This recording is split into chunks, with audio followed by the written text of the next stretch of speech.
Guys, Deluded, I'm back again. Welcome back to the Deluded Show. YouTube's Lucas Torreira and all of them things. Obviously, you guys know I'm a pretty objective person. I can change my opinions if I'm presented new evidence and things like that. But in this series, I don't give a crap about doing any of that. These are my opinions, innit?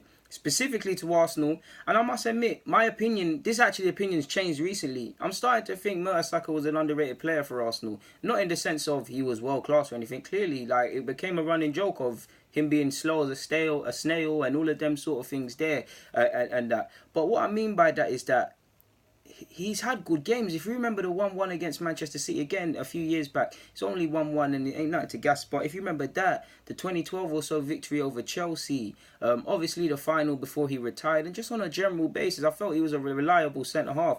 The only problem he had really was his lack of pace, and that was picked upon because we used to play a high line and stuff, and he never had the pace.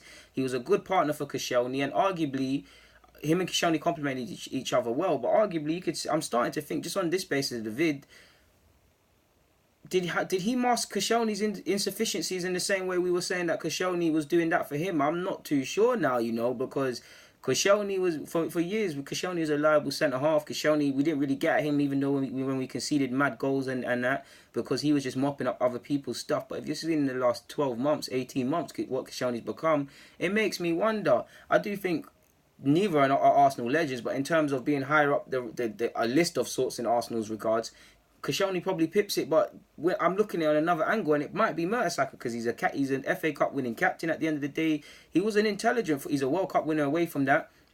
Got to plug his achievements. He had more ability than people gave him credit for. He composed the defence. He was a leader in that regard. His positional sense of play. He's an extremely intelligent man. Positional sense of play was there. He was a good tackler because he had to. That's what made up for it. He was a good tackler when he slid. He meant that he was composed.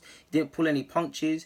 His reading of the game for me was the most impressive because he got caught out because of his lack of pace. Evidently, clearly, people. There's no hiding from that.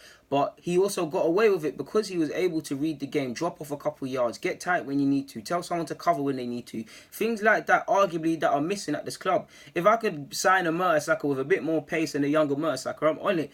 Arguably, even now, if Mertesacker was if we could go back to when he signed, arguably he probably gets into the side now, and that pains me to a degree because it don't look like we have any leaders of sorts. Like, I do believe he's nowhere near a legend or things like that, but he's definitely a better player than everybody in regards to Arsenal, myself included, is giving him credit for. Yes, he's been destroyed many a times. We've seen him ripped. We've seen bare things happen to him. But you get the point at this moment, people. I do think he is somewhat, I don't want to say underappreciated, but underrated, underappreciated of sorts. Like, to a degree, he was never the centre half we wanted. He was never the centre half that was going to take us to the next level. But he was competent in the same way Monreal was to a degree.